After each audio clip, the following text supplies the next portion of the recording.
Seigneur Jésus béni,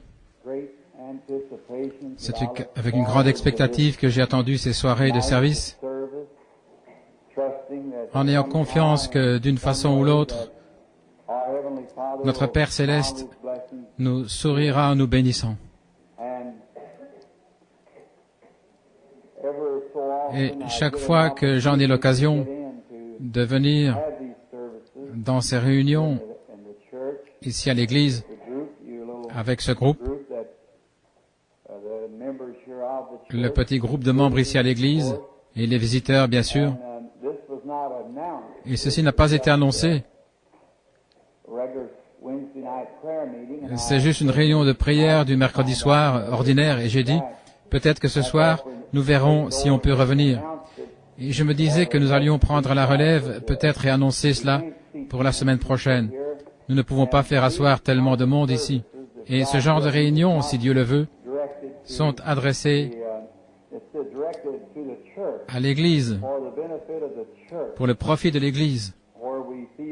Nous sentons qu'on en a vraiment besoin en ce temps-ci, partout. C'est aussi pour l'édification du corps de Christ. Et maintenant, ceci en enseignant, j'ai eu des réunions de guérison pendant 8 jours d'affilée, et puis le fait d'enseigner, ce sera peut-être quelque chose de nouveau.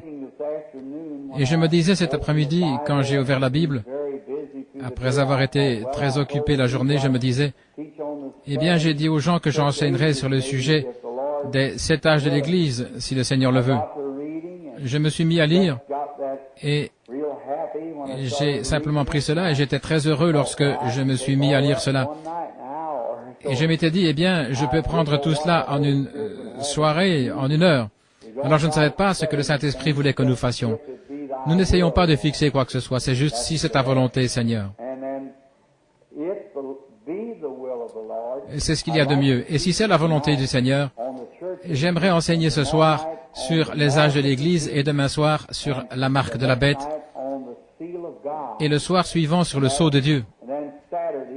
Et puis samedi, mon frère le concierge me disait il n'y a pas longtemps, il disait si on tenait ça le samedi et le dimanche matin comme d'habitude, quand les étrangers sont parmi nous, eh bien l'église serait très sale et tout. Ils ont donc suggéré qu'on ait le mercredi, le jeudi et le vendredi, le dimanche matin et dimanche soir. Et j'ai dit, eh bien, ce serait parfaitement en ordre, en ce qui me concerne. Et c'est donc nous allons essayer, le Seigneur voulant, d'avoir cela le mercredi, jeudi, vendredi, dimanche matin et dimanche soir. Et peut-être dimanche soir, nous pourrons avoir un service de baptême, comme les gens ont déjà demandé à être baptisés. Et nous allons essayer chaque soir de commencer juste à temps, à 7h30, et je monterai sur l'estrade vers 8h, et nous sommes censés quitter le tabernacle à 9h30, le Seigneur voulant. Je sais que vous travaillez et vous avez des engagements respectés. Et maintenant, ces petits messages tirés du livre de l'Apocalypse sont adressés à l'Église. Et je souhaiterais que chacun de vous garde cela à l'esprit, que cela n'est pas adressé à la religion de qui que ce soit, ni dans un autre motif. Il s'agit uniquement, au mieux de ma connaissance, de lire et d'expliquer la parole de Dieu. Ce n'est pas par un motif égoïste, ce n'est pas adressé à quelqu'un, à un individu, à l'église de n'importe qui, à la religion de qui que ce soit. Et la raison pour laquelle j'aime enseigner sur cette révélation ici au tabernacle, ceci étant ma propre église, eh bien, je me sens vraiment chez moi, vous savez. Et je veux donner en quelque sorte à mes brebis le genre de nourriture que je pense être nécessaire pour elles. Parfois, les gens doivent y mettre un peu de sel quand la luzerne est un peu moisie, vous savez. Peut-être que cela pourrait faire du mal aux brebis si vous ne le faites pas. Ainsi, de temps à autre, peut-être la luzerne devient un peu moisie à l'église et que des petites divergences surgissent. Je pense un peu de sel en quelque sorte, c'est une saveur. Ne le pensez-vous pas? C'est pour les empêcher de tomber malades. Ainsi, nous prions que Dieu nous bénira dans ses efforts. Et combien sentent, en tant qu'hommes et femmes tels que nous sommes, j'aimerais que nous examinions demain le sujet « Qu'est-ce que la marque de la bête ?» Il y a beaucoup de choses à ce sujet dans la Bible. Qui l'a et qui l'aura? Et puis ce qui va arriver, il y aura un temps où cela sera. Je ne sais pas, il se peut que ce soit maintenant. Nous allons voir et examiner cela. Il n'y aura que 2 classes de gens sur la terre. Et l'une va avoir la marque par le diable, et l'autre aura la marque de Dieu. Et je pense que comme nous nous approchons de ce temps, nous ferions mieux de nous mettre à examiner pour voir ce qu'est cette chose. En effet, ça ne va pas venir comme quelque chose d'énorme. La Bible dit que cela s'infiltrera si facilement au point de séduire les élus si c'était possible. Nous essaierons donc, Dieu voulant, d'examiner cela demain soir. Maintenant, c'est juste au mieux. Maintenant, apportez votre bille, votre crayon et du papier, et nous aimerions que vous notiez les Écritures.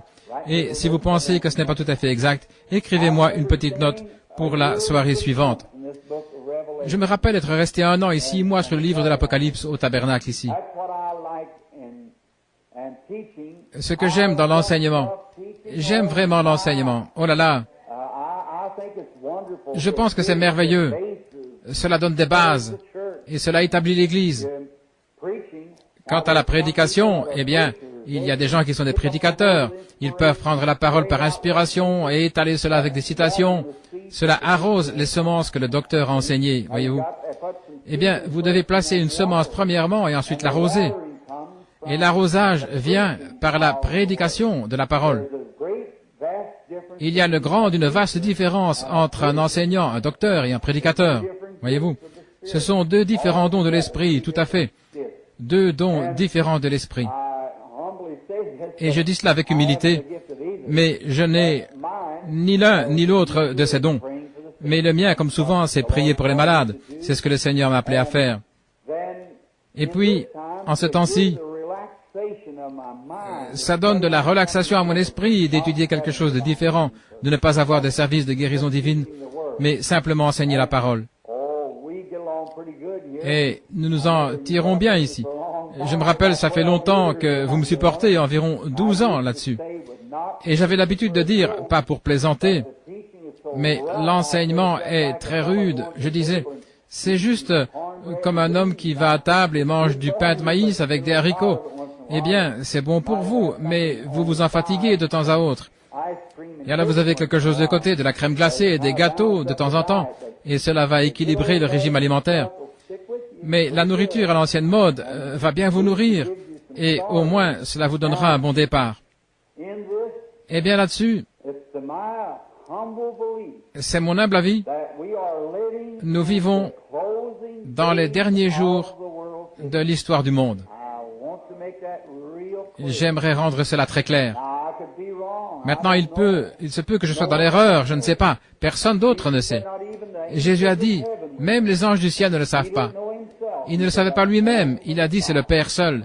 C'est lui seul qui le sait. Mais c'est sûr et authentique qu'il revient.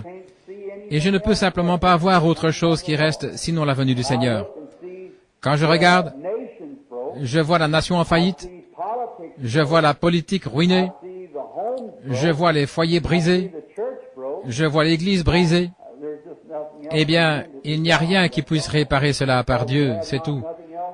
En effet, ils n'ont rien d'autre. La moralité de cette nation est ruinée. Et les partis politiques sont en pièces. Eh bien, nous avions placé beaucoup de confiance dans notre politique. Elle est brisée. Il n'y a pas longtemps, un grand homme en Angleterre disait, eh bien, la démocratie, c'est naviguer avec des voiles, mais sans ancre. Il disait, il vient un temps où on se mettra sur des boîtes à savon pour faire la campagne électorale. Eh bien, c'est vrai. Mais il ne pensait pas à son Parlement bien-aimé, où c'est toute voile dehors, mais aussi sans ancre. Et cela s'envolera aussi. Et tous les royaumes de ce monde seront mis en pièces. Jésus régnera et dominera. C'est vrai. Mon espérance ne repose sur rien d'autre que le sang de Jésus et sa justice. Quand tout cède autour de mon âme, il est tout mon espoir et mon appui. Sur Christ, le solide rocher, je me tiens. Tous les autres terrains ne sont que du sable mouvant. Combien je souhaiterais commencer maintenant une réunion d'enseignement de 3 mois afin d'aborder le livre de l'Apocalypse et le rattacher avec Daniel, la grande vision. Combien y a-t-il ici qui restent dans ce petit troupeau, qui se souviennent du temps où j'avais un tableau ici? Je sais que frère Head était là et nous en avions beaucoup parmi vous ici lorsque nous avions le vieux tableau. Eh bien, le livre de l'Apocalypse, comment il est représenté et Daniel se rattache à cela. Ésaïe s'y rattache et tout l'Ancien Testament s'y rattache. C'est le livre de la révélation de Jésus-Christ. Le livre de la révélation de Jésus-Christ. Et puis là, il y a 7 églises, 7 fléaux, 7 sceaux, 7 trompettes. Eh bien, une trompette représente la guerre, un sceau, un mystère qui se dévoile. Et un fléau, c'est ce qui suit chaque guerre. Et avec l'aide de Dieu, avec le livre d'histoire, je peux vous prouver que nous vivons au temps de la 7e trompette ou le 7e fléau, et où le 7e sceau doit être ouvert, et la 7e coupe doit être déversée. Quand la 6e a retenti, on va peut-être l'aborder ce soir d'une certaine manière, vendredi soir, quand la Première Guerre mondiale, eh bien, cette 6e trompette a retenti, exactement comme Dieu avait dit qu'elle retentirait. Exactement du point de vue géographique, cela a suivi le sceau avant cela. Et quand le mystère a été révélé là, que le baptême du Saint-Esprit, et les gens alors, comment l'Église n'a pas progressé, et ceux qui avançaient ont refusé d'entrer dans la lumière et sont retournés en arrière. Et le fléau s'est ouvert à ce moment-là et s'est déversé sur la terre. C'était la grippe, influenza, qui a tué des milliers et des milliers de gens. Et ensuite, on est arrivé à cet âge-ci, celui où nous sommes. Et on est juste venu entendre ce que le Seigneur a à dire à ce sujet dans sa parole. Maintenant, ce n'est pas quelque chose que j'ai fabriqué. Je lis simplement comme un journal, directement dans la parole de Dieu. Ainsi, c'est sa révélation directe adressée à l'Église, la révélation de Jésus-Christ à l'Église. Maintenant, avant de lui parler, ou avant que nous parlions de ses écrits, inclinons la tête et parlons-lui juste un instant dans un mot de prière. Notre bien-aimé Père Céleste, alors que nous inclinons solennellement la tête vers la poussière d'où nous avons été tirés et où nous retournerons un jour si tu tardes, nous nous inclinons humblement pour te demander d'être près de nous ce soir et de nous bénir. Je peux ouvrir les pages de cette Bible, mais il n'y a personne qui soit capable d'ouvrir le livre ou d'en rompre les sceaux. Et il est écrit ici, « Celui qui en enlèvera une partie, sa part sera retranchée du livre de vie, et celui qui ajoutera, les fléaux de Dieu seront déversés sur lui. » Père, nous nous rendons compte qu'en tant qu'hommes et femmes mortels assis ici ce soir, sachant que nous sommes des gens qui vont dans l'éternité, oh Dieu, puisse le Saint-Esprit venir, l'auteur de cette Bible, et ouvrir pour nous ces pages. Et puisse ton humble et inutile serviteur prêcher comme un homme mortel à des hommes mortels, comme si ceci allait être la dernière réunion de ce côté-ci de l'éternité, la dernière soirée où nous puissions nous rassembler. Et puissent tous les laïcs agir comme si c'était leur dernier sermon. Ô Dieu, ôte toutes les folies. Rends-nous sincères, sachant que nous devons répondre au jugement de Dieu un jour. Et notre attitude envers lui et envers sa parole maintenant déterminera notre destinée éternelle. Ainsi, Père, avec des cœurs tremblants, nous venons à toi et nous demandons que le Seigneur Jésus, sous la forme du Saint-Esprit, prenne la parole de Dieu ce soir et la porte à chaque cœur, selon que nous avons besoin, car nous le demandons en son nom. Amen.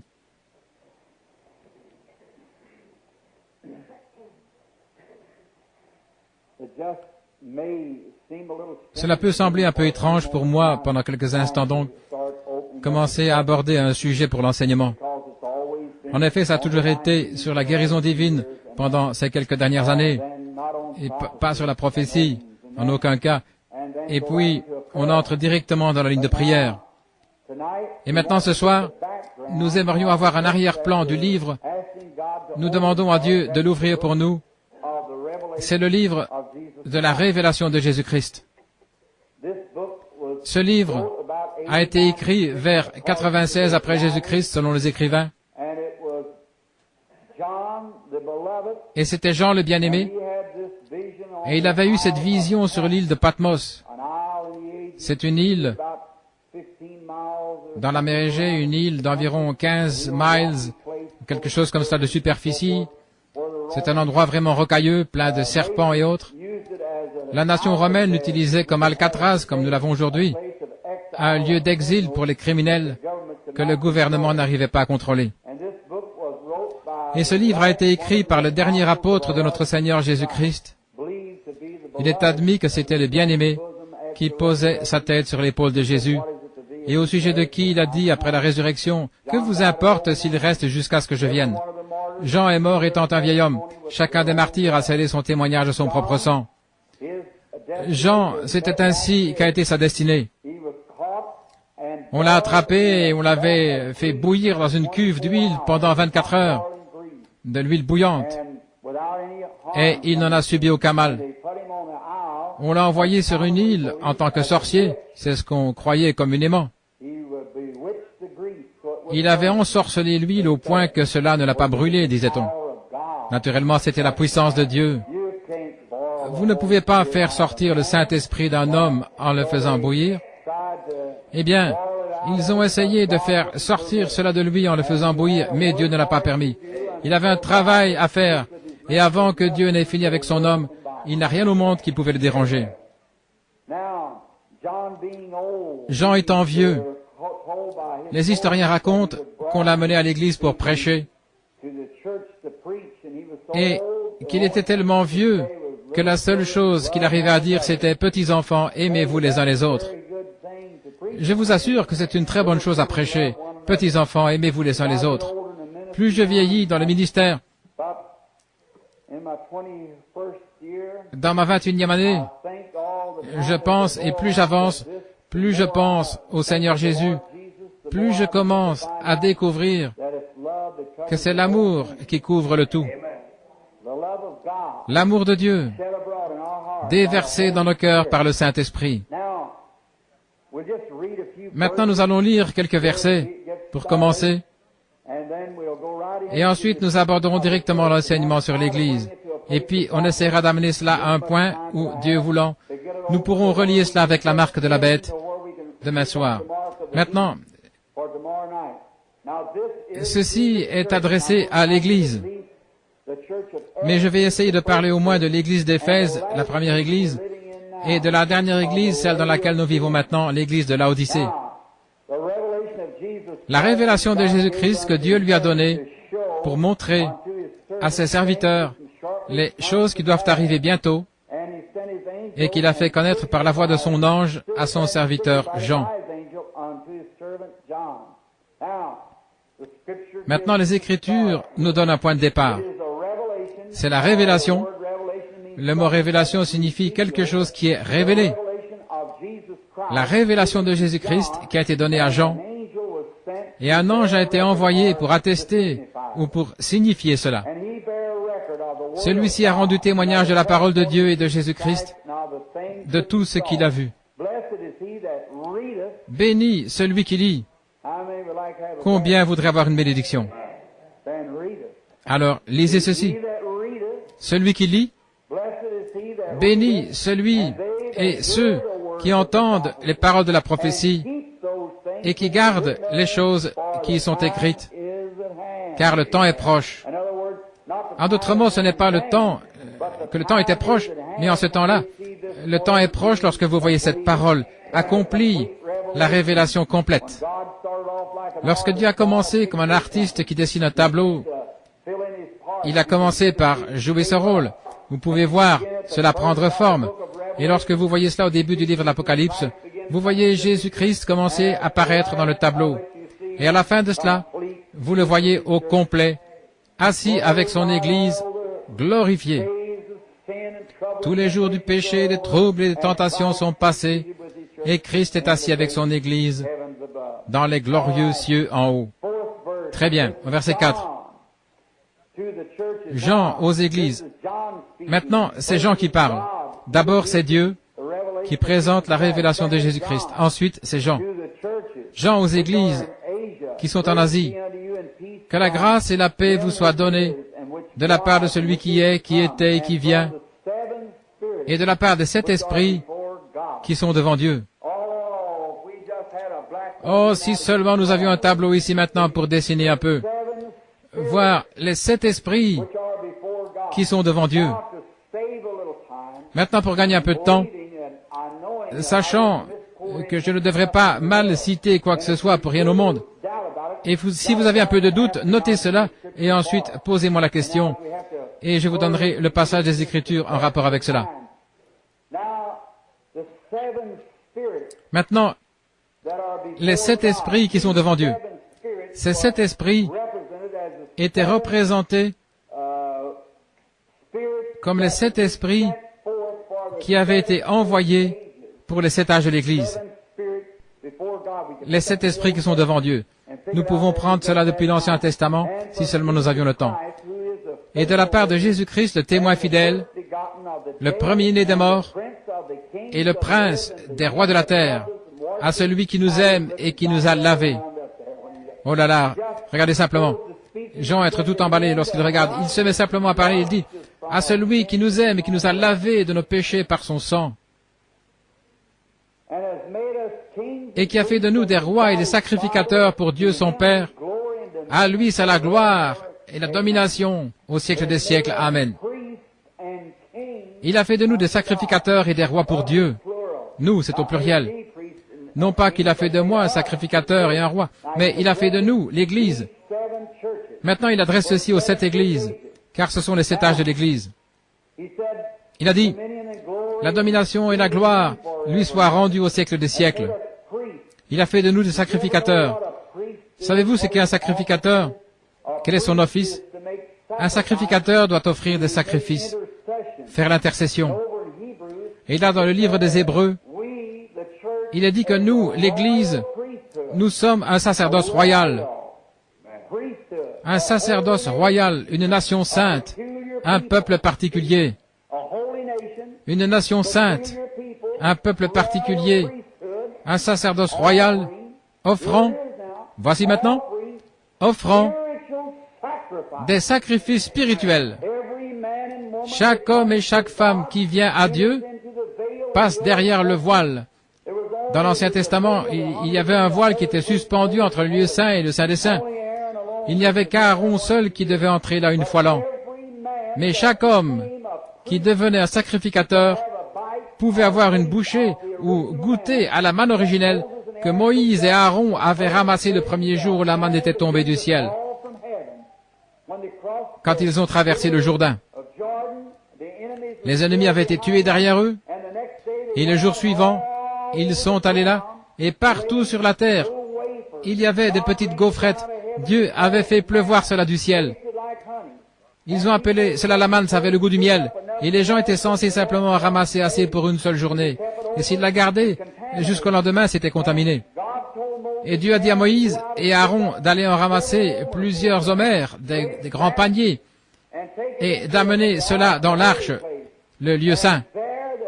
Et là, chaque fois, après cette génération, chaque génération suivante, tant que le sacerdoce lévitique a duré, je pense, chaque homme qui était éligible pour devenir sacrificateur, lorsqu'il était ordonné sacrificateur, il avait le droit légitime de recevoir une bouchée de la manne originale.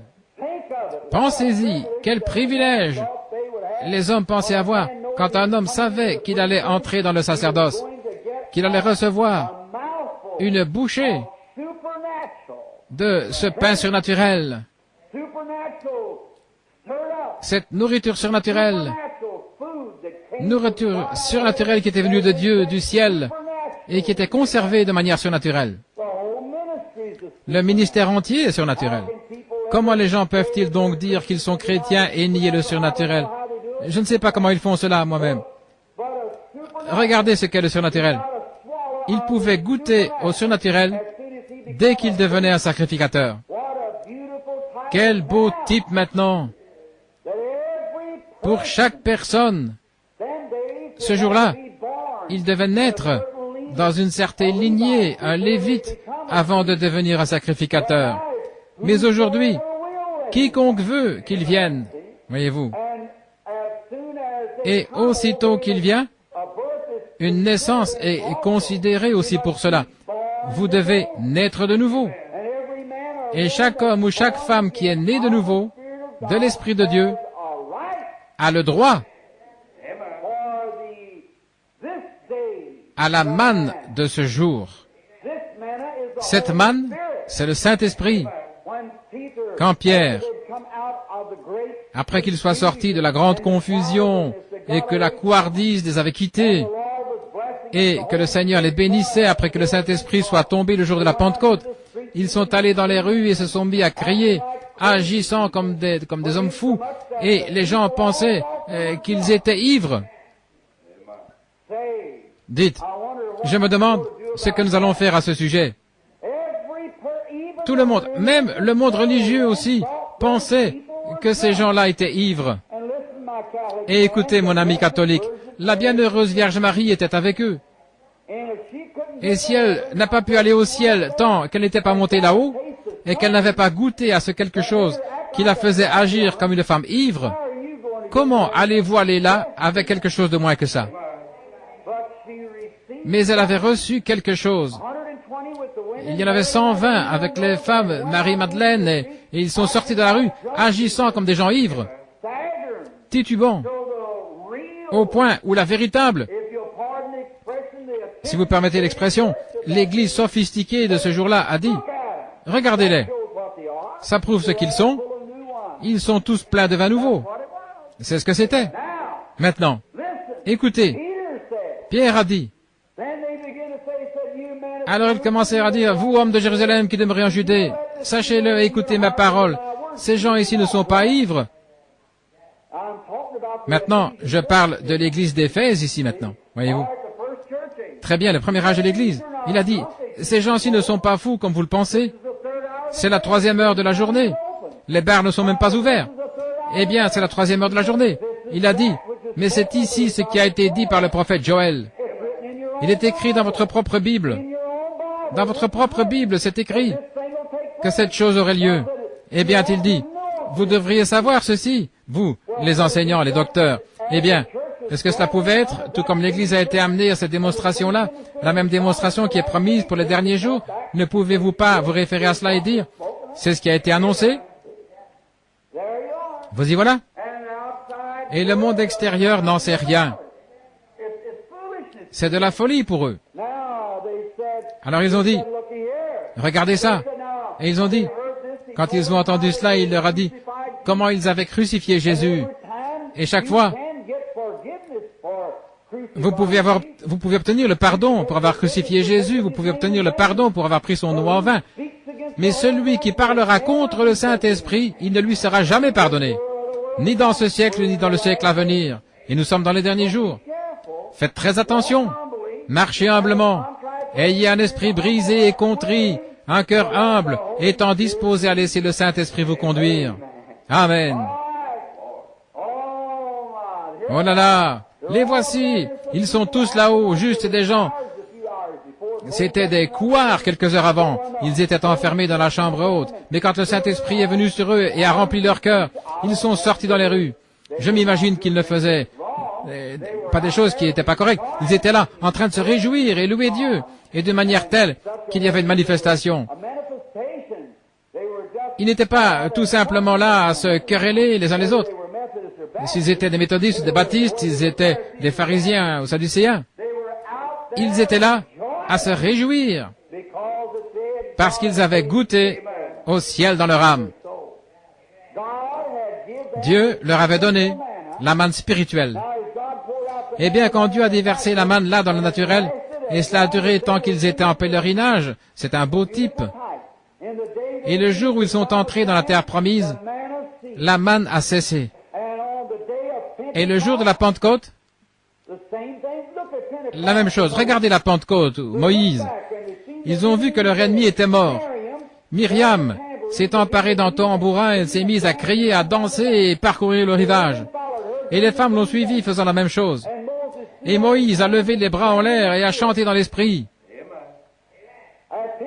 À la Pentecôte, les femmes étaient allées là, titubant, sautant, dansant et faisant des choses comme cela. Pierre s'est levé au milieu d'eux et a dit, « Vous, hommes de Judée, et vous qui êtes en ce jour à Jérusalem, sachez que ces hommes ne sont pas ivres comme vous le pensez, étant donné que c'est la 3e heure de la journée.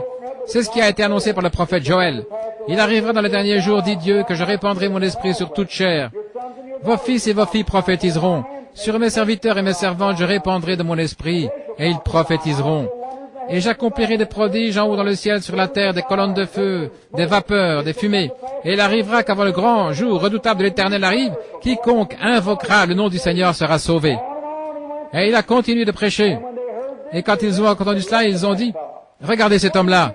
D'où lui vient cette instruction ?»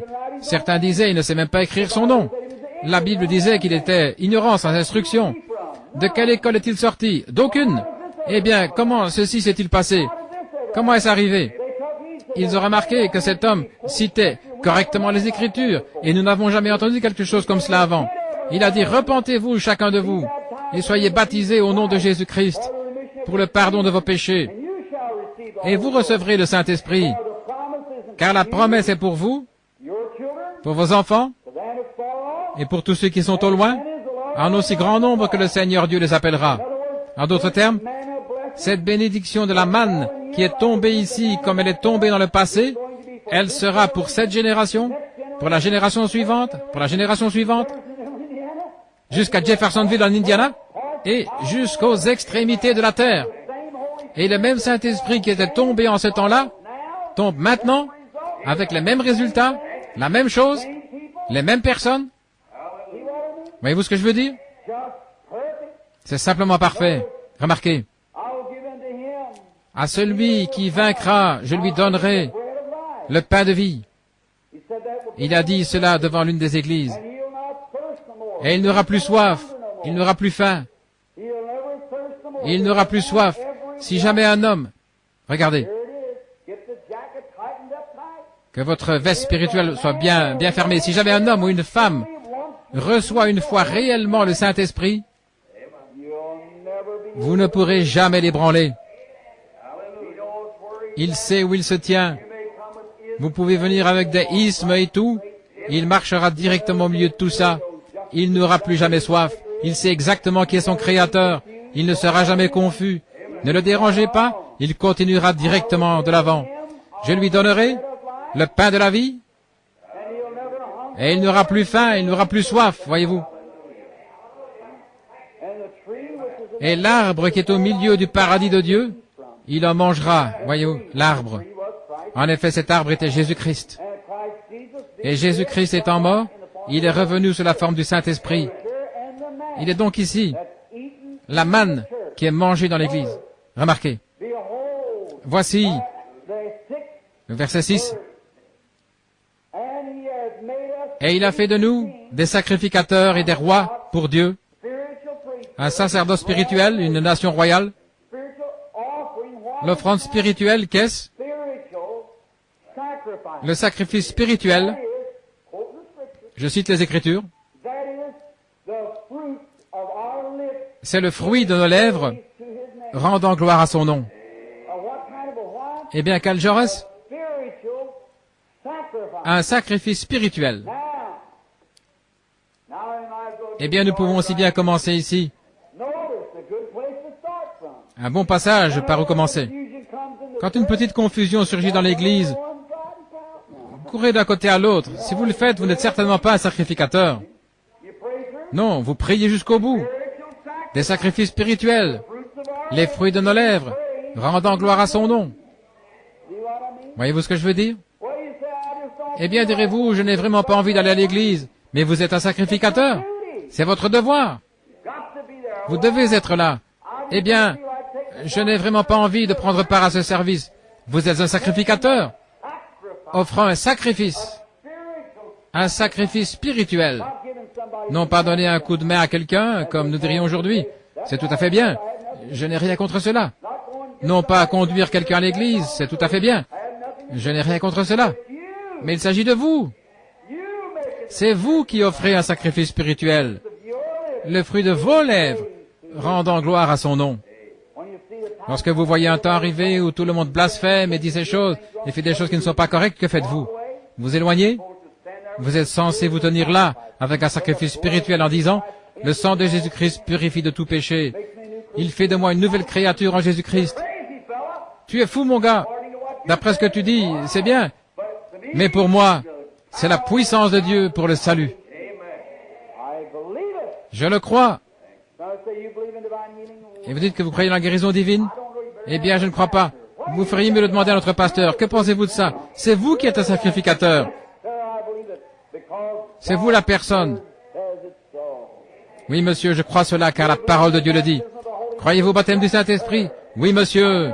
Comment le savez-vous? Je l'ai reçu. Une bénédiction spirituelle. Le Saint-Esprit qui est descendu sur les apôtres, le même Saint-Esprit descend maintenant. Vous direz, c'était que pour les apôtres? Nous allons régler ça dans un instant, voir si ce l'était ou pas. Très bien. Un sacerdoce spirituel offrant des sacrifices spirituels. Et maintenant, verset 8, ou le 7e. Voici, il vient sur les nuées. Maintenant, laissez-moi m'arrêter ici un instant. Les nuées, ça ne veut pas dire qu'il vient sur un grand cumulus. Et maman, que son cœur soit béni, elle est assise ici quelque part. Quand j'étais un petit garçon, elle avait l'habitude de me faire asseoir et elle disait, il viendra sur de très grands nuages et il va ressusciter un jour et Dieu va venir.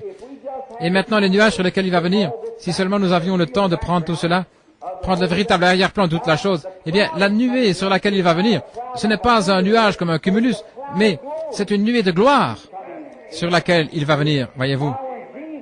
Eh bien, quand Jésus a été couvert de l'ombre par Dieu sur le mont de la Transfiguration, il était couvert par des nuées ainsi que son vêtement. Et quand Élie est apparu là, une nuée est descendue et l'a reçu. Non pas une colonne de feu, je veux dire, pas un cumulus, mais une nuée de gloire. Sa grande et glorieuse présence frappera la terre. Il viendra sur des nuées. Oh, j'aime ça. Les nuées. Il y aura vague après vague de sa gloire sur la terre, et la résurrection des saints aura lieu. Quand ce précieux Saint-Esprit qui a vécu dans leur cœur, et ils sont morts, leurs cadavres gisent là, et les traces de larmes sont sur leurs joues, et des choses comme cela, et ils ont été placés dans un cimetière, et une grande vague de ce même esprit faisant « whoosh !» Vague après vague. Les derniers seront les premiers, et les premiers seront les derniers.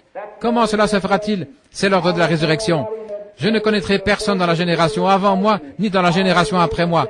Je connaîtrai les gens de cette génération-ci, et chaque génération passera successivement comme elle s'est éteinte.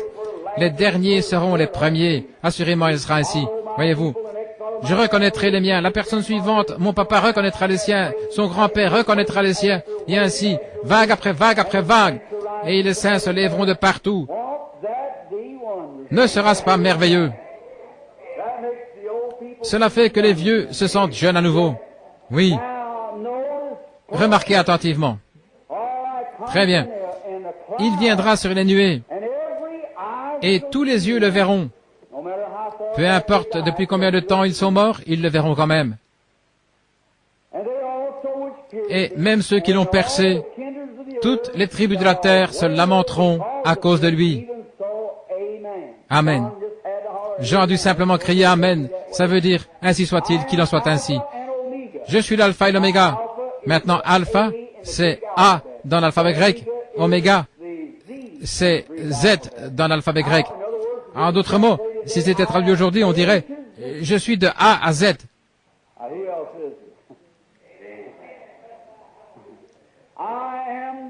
Je suis le premier, je suis le dernier. Je suis de A à Z. Je souhaiterais avoir le temps de parler de la divinité de Christ maintenant même, ce qui serait très approprié pour ce temps-ci, la divinité. Donc au jour où beaucoup de gens cherchaient à faire de lui juste un enseignant, juste un philosophe, ou simplement un prophète, il était Dieu. Soit il était Dieu, ou il était le plus grand séducteur que le monde ait connu.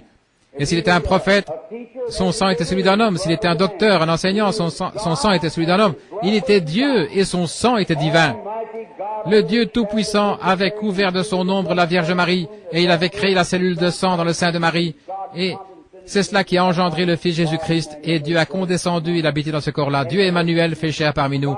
Il ôte les péchés. Quand Dieu a créé son premier homme, il l'a créé à son image. Il était un homme spirituel dans Genèse 1, 26. Ensuite, il n'y avait pas d'homme pour cultiver la terre. Après avoir créé l'homme, masculin et féminin, nous allons parler de ceci, sur ces 7 étoiles. Mais il l'a fait à la fois homme et femme, là au commencement, c'est vrai, à sa propre image, et Dieu est esprit. Et ensuite, dans Genèse 2, il n'y avait pas d'homme pour cultiver la terre, alors Dieu l'a mis dans la chair. Il l'a fait homme, non pas à son image, mais à partir de la poussière de la terre. C'est vrai, il lui a donné une main comme celle d'un singe, un pied comme celui de l'ours, ou n'importe quoi d'autre, je ne sais pas, mais il lui a donné 5 sens pour entrer en contact avec sa demeure terrestre. Et après, cet homme-là avait péché, et Dieu est descendu, et il a été fait homme pour ôter le péché des hommes. Amen. Par la rédemption, je suis l'alpha et l'oméga. Je l'ai regardé ici, dans Apocalypse chapitre 4, quand Jean s'est retourné pour voir cette voix qui lui parlait. Il était assis sur un trône, avec un arc-en-ciel au-dessus de la tête. Et l'arc-en-ciel, avec 7 couleurs parfaites. Et ces 7 couleurs parfaites représentaient les 7 âges de l'Église. C'est vrai, à nouveau. Et qu'était-ce? Voici la chose. Frère, ceci est vrai. C'est nouveau. Regardez, 7 couleurs parfaites. Et un arc-en-ciel représente une alliance. Dieu a donné à Noé l'arc-en-ciel premièrement comme une alliance. Et ces éléments sont toujours sur la terre, comme la promesse de Dieu devant lui. Quand il pleut, il voit l'arc-en-ciel. Il a dit, je ne détruirai plus par l'eau. Et puis, il a vu Jésus. Il avait 7 couleurs de l'arc-en-ciel au-dessus de lui. Il était là. C'était l'alliance de Dieu. Et il se tenait au milieu des 7 chandeliers d'or. Et il avait l'aspect de la pierre de jaspe et de sardoine. Jaspe, c'était Ruben. Et la pierre de sardoine, c'était Benjamin. C'était le premier et le dernier des patriarches. C'était l'alpha et l'oméga. Le commencement et le dernier. Les 7 couleurs de l'arc-en-ciel. Les 7 âges. L'alliance avec lui, dans les 7 chandeliers d'or, avec les 7 étoiles. Oh, quel tableau! Nous arriverons à cela d'ici peu. Seigneur voulant. L'alpha et l'oméga, le commencement et la fin. Dit le Seigneur, qui est, qui était, et qui doit venir. Le Tout-Puissant. Qui est-il? De qui est cette révélation? Jésus-Christ. Et ici, il n'est pas un prophète. Regardez. Il est le Tout-Puissant. Dieu manifesté, l'alpha, l'oméga. Je suis de A à Z. Celui qui était, qui est, qui viendra, je suis le Tout-Puissant. C'est très clair, n'est-ce pas? Il n'y a aucune controverse. Le Seigneur qui était, qui est et qui viendra, le Tout-Puissant. Maintenant, c'est Jean qui parle, écoutez. Moi, Jean, qui suis aussi votre frère, par compassion dans la tribulation, dans le royaume, et par la persévérance de Jésus-Christ, j'étais sur l'île appelée Patmos à cause de la parole de Dieu.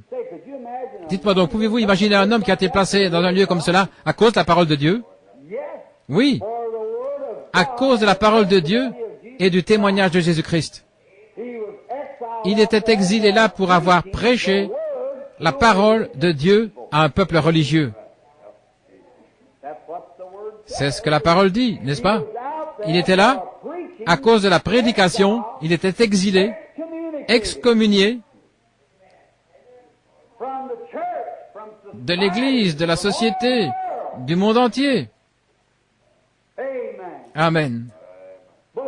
Mais il n'était pas excommunié par celui qui l'aimait et qui l'avait lavé dans son propre sang. Il était dans sa présence, sur cette île appelée Patmos, à cause de la parole de Dieu. Je me demande combien de prédicateurs aujourd'hui feraient cela. Si on nous fait un petit quelque chose qui dérange, nous sommes tellement bouleversés. Et voici cet homme qu'on avait fait bouillir dans l'huile pendant 24 heures, et on l'a jeté sur l'île de Patmos, et le Seigneur était toujours avec lui. Et j'aime vraiment ce vieux cantique. Si Jésus va avec moi, j'irai n'importe où. Nous le chantons, mais je me demande si nous le pensons vraiment. À mon humble avis, cela ne traînera pas qu'il vous soit accordé une possibilité de le prouver. Vous feriez mieux d'être vraiment sûr. Vérifiez, faites l'inventaire, voyez si tout est en ordre. Eh bien, juste pour arriver à commencer ici maintenant, Jean répond et il a dit qu'il était sur l'île de Patmos à cause de la parole de Dieu et du témoignage. J'étais dans l'esprit. J'aime ça. J'étais dans l'esprit au jour du Seigneur. En parlant d'un autre jour, là, pour mes amis adventistes, en effet, nous sommes sûrs d'aborder cela dans peu de temps. Dans l'esprit au jour du Seigneur. Il est entré dans l'esprit. Et j'ai entendu derrière moi une voix forte, comme celle d'une trompette. Ne laissons pas ces symboles. Nous allons fonder là maintenant afin que nous puissions savoir ce dont nous parlons quand nous arriverons là. Voyons ce dont nous parlons. Qui est-ce? Qui est cet homme? Qu'est-ce que la révélation de Jésus-Christ? Qui est-il après tout? Comment cela est-il venu? Qu'est-ce que ça signifie pour moi? Voyez ce que cela signifie pour vous. Regardez. J'étais dans l'esprit. Peu importe combien vous êtes saints, combien vous êtes pieux, combien prédicateur ou laïque, n'importe quoi, vous ne serez jamais capable d'aboutir à quoi que ce soit avec Dieu tant que vous n'entrez pas dans l'esprit. Je ne vais pas dire avoir des émotions, je veux dire entrer dans l'esprit, voyez-vous. Vous avez des émotions, vous faites n'importe quoi, mais lorsque vous entrez dans l'esprit, vous voyez des choses. C'est vrai. Je peux me représenter Élie d'autrefois, le vieux prophète, descendre là ce jour-là, quand les fils d'Akab, ces gens-là, avaient formé une alliance avec des incroyants. Et Josaphat s'était joint à eux, et ils s'étaient allés dans le désert pendant 7 jours, ils n'avaient pas d'eau. Pendant juste 7 jours, c'est juste assez pour prendre soin d'eux. Pendant 7 jours, ils n'avaient pas consulté l'Éternel. Ils étaient allés malgré tout. N'est-ce pas exactement comme ça avec les gens? Oh, je vous l'assure, c'est le meilleur travail. Je veux simplement arrêter avec cette église, je vais commencer à fréquenter celle-là. Eh bien, vous feriez mieux de consulter le Seigneur à ce sujet, voir ce qu'il en est. Ils étaient allés là, ils se sont rendus compte qu'ils étaient en difficulté. La provision d'eau était coupée. C'est ça le problème avec les églises aujourd'hui. On se met à faire beaucoup de choses, on ne consulte pas le Seigneur, et votre provision est coupée. Vous vous demandez pourquoi vous n'avez pas de bénédiction que vous aviez autrefois, et la puissance de Dieu n'opère pas parmi vous. Peut-être que votre provision a été coupée. Vous savez, quand vous êtes là, parfois je vais au désert, là en Arizona, et je remarque que tous les petits buissons dans le désert vous font mal, cela vous pique. Et chaque fois que vous vous mettez contre cela, cela vous pique. En effet, il n'y a pas assez d'eau pour s'en occuper. Ce sont des épines qui sortent comme une défense. Vous pouvez aller ici en Oregon ou quelque part où il pleut tout le temps, et tous ces buissons-là n'ont pas d'épines. Vous voyez? L'eau les garde doux. Et c'est ça le problème avec l'Église. Lorsqu'on est tout sec et entravé et tout, on devient froid, formaliste et indifférent. On ne reçoit aucune bénédiction spirituelle. Ensuite, votre cœur est tout rempli d'indignation et de colère. Et tout le monde, oh, je vais me fâcher contre lui, je vais me fâcher contre elle, je vais quitter cette Église. C'est juste un tas d'épines qui se trouvent là, dans un désert. C'est vrai. Ce dont vous avez besoin, c'est de la bonne eau du Saint-Esprit à l'ancienne mode qui tombe sur vous pour attendrir ce vieux cœur endurci. Amen. Je ne cherche pas à faire le clown. J'essaie de vous apporter cela, frère. Vous allez découvrir, si vous recevez la marque de la bête, vous serez totalement sans secours, sans espoir après avoir reçu cela. Il n'y a pas de pardon pour cela. Vous ne pouvez jamais vous en tirer, c'est vrai. Vous pouvez pratiquement le faire par un clin d'œil. Faites très attention. La chose est ici maintenant. Allez auprès de lui, remarquez. Les eaux, comment les eaux le gardent dans la douceur. C'est ce que nous faisons aujourd'hui. Entrez dans l'esprit. Jean a dit, j'étais dans l'esprit. Quand Élie était là dans le désert, ils sont descendus, là, Josaphat a dit, allons consulter le prophète. Ils sont allés au devant du prophète. Eh bien là, dans sa juste indignation, il a regardé cet homme et il a dit, pourquoi ne-tu pas allé auprès du Dieu de ta mère? Pourquoi ne vas-tu pas auprès des tiens, de cette vieille église froide et formaliste? Pourquoi es-tu venu auprès de moi alors que tu es en difficulté? Ce n'était pas une très bonne chose à dire, mais c'était juste des mots pour exprimer cela. Pourquoi es-tu venu auprès de moi? Pourquoi n'es-tu pas allé auprès des dieux de ta mère? Vous avez tous ces très belles églises, ces prédicateurs bien nourris et tout le reste. Allez-y et posez-leur la question. Pourquoi venez-vous ici vers moi? Oh là là, il était tout monté, assurément, assez, n'est-ce pas? N'eût été le respect que j'ai pour la présence de cet homme pieux, Josaphat, je ne t'aurais même pas regardé. Oh là là, Dans quel état était ce prophète? Il était dans cet état-là. Il a dit, eh bien, faites-moi venir un joueur de harpe. Il y a des gens qui ne croient pas au fait d'avoir de la musique dans l'église. Mais il a dit, faites-moi venir un joueur de harpe.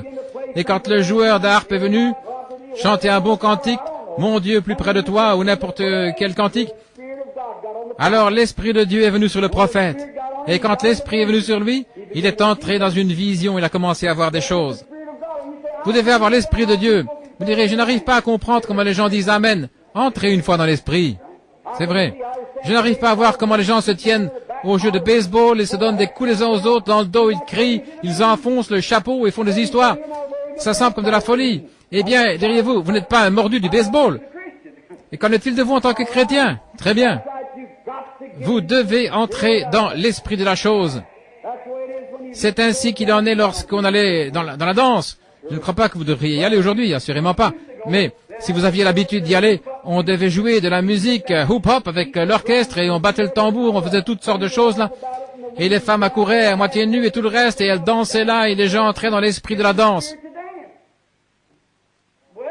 Eh bien, c'est juste entrer dans l'esprit de la chose. Et ça, c'est l'esprit du diable. Je suis content que vous ayez dit Amen parce que c'est la vérité. Je vais prouver cela par la Bible. Très bien. Vous direz, bien, je ne crois pas cela, frère. Eh bien, ce n'est pas ce que vous dites, c'est ce que la parole de Dieu dit. C'est ça qui règle la question. C'est la parole finale. Si vous aimez le monde, les choses du monde, l'amour de Dieu n'est même pas en vous. Et souvenez-vous de cette petite femme qui enseignait à sa jeune fille à danser. Elle a dansé devant le roi, elle a exigé la tête de Jean-Baptiste. 70 de ses enfants sont morts comme des prostituées à la potence. Voyez-vous ce que cela a fait? La mère de Moïse est restée à la maison, elle gardait Moïse, elle lui enseignait la parole du Seigneur. Et voyez ce qui lui est arrivé aux siens. Et puis il y a eu Abraham et les autres, et ainsi de suite. Ça dépend de ce que vous voulez faire. Vous jouissez du libre arbitre, vous agissez selon ce que vous voulez. Très bien. Dieu a placé devant l'homme, comme dans le jardin d'Éden, l'arbre de la vie ou l'arbre de la mort. C'est à vous de choisir. Voyez-vous, tout ce qui charme votre âme, c'est ce que vous mangez. Remarquez. Et j'aimerais lire ceci une fois de plus. Il était dans l'esprit, l'esprit est venu sur lui, il a commencé à voir des choses. Maintenant regardez. J'étais dans l'esprit au jour du Seigneur et j'ai entendu. J'étais dans l'esprit au jour du Seigneur et j'ai entendu derrière moi une voix forte d'une trompette. Une trompette. C'est une annonce. Gabriel, à la venue du Seigneur, sonnera la trompette de Dieu.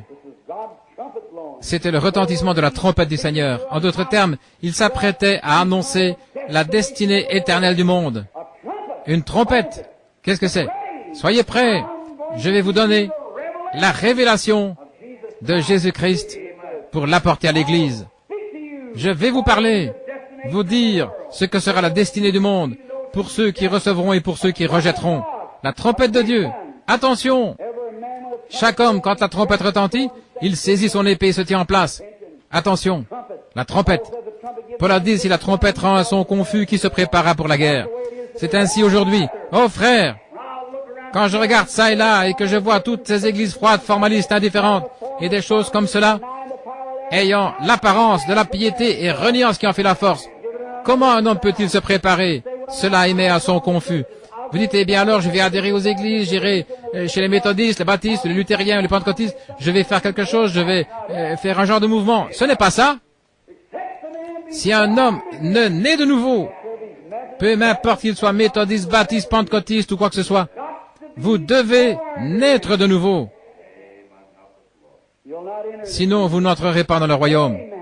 Amen. Écoutez, la voix d'une trompette me disant, je suis l'alpha et l'oméga. La première chose, il se présente. Je suis le premier et le dernier. La première chose, quand la trompette de Dieu a retenti, Jean s'est retourné et il a dit, je suis l'alpha et l'oméga, je suis de A à Z. Je suis tout cela. Tenez-vous là et écoutez-moi. Très bien. Le premier et le dernier. Écris ce que tu vois dans un livre. C'est ce livre que nous lisons. Et envoie-le. Où? C'est adressé spécialement où? À l'Église. à l'Église. Remarquez bien. Écris ce que tu vois dans un livre et envoie-le aux 7 églises qui sont en Asie. En effet, c'est un type de l'Église. Et nous en parlerons dans quelques instants pour montrer comment l'Ancien Testament représentait les 7 âges. Ces 7 âges sont établis, ou plutôt les 7 églises. Ce que la Bible enseigne clairement, c'était une ombre, un type des 7 âges de l'Église qui allait venir. Et avec l'aide de Dieu, et avec la Bible, je peux prouver que chaque âge de l'Église a correspondu exactement à ce qui avait été dit qui arriverait, tout exactement là où la Bible avait dit que cela serait, et nous sommes à la fin du dernier âge de l'Église. Et on peut retourner dans l'Ancien Testament, prendre le songe de Daniel. On lui avait donné la vision des royaumes des nations. Il avait vu une statue se tenir là avec une tête d'or, une poitrine d'argent, et les cuisses d'airain, et des pieds, et les jambes de fer et d'argile. Et cela avait montré chacun de ces royaumes qui allaient se succéder les uns après les autres, exactement comme la Bible l'avait dit. Et regardez, la tête d'or, c'est Babylone. Les Mèdes et les Perses, les Grecs et l'Empire romain. L'Empire romain s'est divisé en 10 royaumes. Rome de l'Orient et Rome de l'Occident et ainsi de suite. Et là, il y avait le fer et l'argile. Ils ne se mélangeront jamais. Les protestants et le catholicisme sous la même domination des nations. Et il a dit qu'ils essaieront même de briser l'un la puissance de l'autre. Ils se marieront les uns avec les autres. Exactement ce qu'ils font aujourd'hui. Exactement. Et ce royaume-là, au jour de ces rois, le Dieu du ciel a détaché une pierre de la montagne sans le secours d'une main, et cela a frappé cette statue au pied, et ça a brisé tous les royaumes des nations. Le royaume de Christ a régné et dominé, et il a grandi, il a couvert la terre, la mer et les cieux. Les royaumes des nations ont disparu comme du chaume, comme la balle dans l'air en été. Quel tableau nous sommes en train de vivre. Et aujourd'hui, vous voyez les catholiques et les protestants se marier, cherchant à briser la puissance. Élevez vos enfants, devoir faire la promesse de les élever de telle façon ou de telle autre façon. Nous en parlerons dans quelques soirées. Remarquez comment ça se passe, comment l'autre, le fort, le fer a dominé l'autre, l'a brisé en pièces et l'a éparpillé. Mais l'agneau est venu et s'est tenu là. Et le peuple saint, en ce jour-là, et comment cette puissance romaine est allée dans chaque nation. Il n'y a pas d'autre puissance sur la terre, et il n'y a aucun autre moyen par lequel peut se répandre si ce n'est par le catholicisme, l'Église catholique dans le monde entier. C'est un tableau merveilleux et grand ici. Maintenant, vous les protestants, gardez encore vos chaussures aux pieds, car frères, vous êtes en plein dedans, et je peux le prouver par la parole de Dieu. Vous êtes en plein dedans, comme tous les autres. Regardez. Le premier et le dernier, écris ce que tu vois dans un livre. Et il lui a dit, écris ce que tu vois dans un livre et envoie-le aux églises qui sont en Asie, à Éphèse, à Sardes, Bergame et ainsi de suite, et à Philadelphie et Laodicée. Maintenant, nous allons nous arrêter dans un instant, juste voir combien de temps j'ai, parce que j'aimerais prendre cette dernière note clé ici, sur Éphèse, et rattacher cela à Laodicée, et voir si nous ne pouvons pas comparer cela à la même église. Voir si nous ne vivons pas en ce jour-ci. Oh, Église du Dieu vivant, lève-toi et brille. Regardez, vous ne vous rendez pas compte, j'aimerais pouvoir vous donner un choc d'une certaine façon.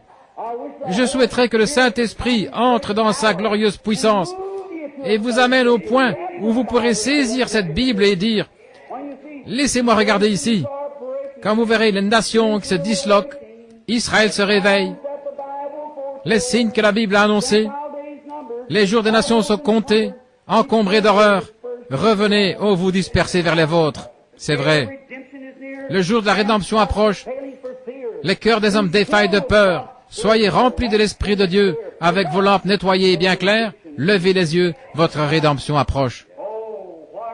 Oh, quel jour! Écris cela et envoie-le aux églises. Eh bien, c'est juste comme Israël, venant dans sa beauté, là, au commencement avec Abraham. Et il passe par les patriarches. Et à l'époque d'Akab, il connaît les âges sombres, l'âge le plus sombre que l'Église ait connu. Ils sortent de là. Et en ce temps-là, Akab avait épousé Jézabel, et celle-ci avait introduit l'idolâtrie dans l'Église orthodoxe. La même chose, le protestantisme avait épousé le romanisme pendant 1500 ans d'âge des ténèbres, C'était l'église de Pergame, et il en était arrivé à l'idolâtrie sous la forme du christianisme, et ils sont entrés dans la tiédeur, et c'est arrivé jusqu'à nous, et nous sommes en plein dedans maintenant. Nous sommes dans l'âge tiède. Ne croyez-vous pas cela? Vous qui êtes dans d'autres églises, vous êtes dans un âge tiède, et vos évangélistes parcourent le pays, à travers le pays, ils prêchent des choses comme cela, et vous n'aboutissez nulle part. Vous les baptistes, vous criez 1 million de plus en 44. Qu'avez-vous eu après les avoir eus? Juste un tas de pécheurs qui sont venus. Ils ont inscrit leur nom dans un registre. On leur a dit qu'ils vont être membres de l'église baptiste. Non seulement ça, mais vous avez les méthodistes, les campbellistes et tout le groupe, tout aussi formalistes et indifférents. Billy Graham a dit 30 000 convertis dans 6 semaines. 6 semaines plus tard, il ne pouvait pas en trouver 30. Pourquoi? Ils n'avaient jamais rien pour commencer. Ce n'était qu'un tas de pécheurs, alors qu'ils inscrivaient leur nom dans un registre sous l'impulsion d'un réveil. Le royaume des cieux est comme un filet qui a été jeté dans la mer. Quand on l'a retiré, il y avait de tout, des tortues, des écrevisses, des araignées, des serpents, c'est vrai. Mais à l'intérieur, il y avait aussi des poissons. Et quand un homme prêche, lors d'un réveil sous la puissance, la démonstration du Saint-Esprit, le filet est lancé sur les gens. C'est exact. Si c'est un insecte au départ, c'est un insecte à la fin du réveil. S'il est une araignée d'eau, la première chose que vous verrez, il va regarder autour de lui et dire « Je ne crois pas dans ces histoires » et il va retourner dans l'eau. Si c'est un serpent, il dira « Je vous l'avais dit » et il partira. C'était un serpent au départ, sa nature. Et il ne sera jamais autre chose à moins que sa nature soit changée. Un homme ne peut pas se joindre à l'église ou devenir émotif et devenir un chrétien. Ce doit être une naissance solide de l'esprit. Mourir sincèrement à soi-même, crier à Dieu et rester là jusqu'à être mort en Christ. Souvenez-vous, la vie peut seulement sortir de la mort. Un grain de blé, s'il demeure seul, ne sera jamais rien d'autre qu'un grain de blé. À moins qu'un grain de blé ne tombe en terre, il demeure seul. Mais quand il tombe là, il pourrit, il se contamine, et du milieu de cette corruption sort le germe de vie qui donne vie et produit davantage. À moins que l'Église ne naisse de nouveau, ne meure à ses credos et théologies, et ne naisse de nouveau de l'Esprit de Dieu, elle sera seulement froide, formaliste, impie, indifférente. Amen. C'est juste.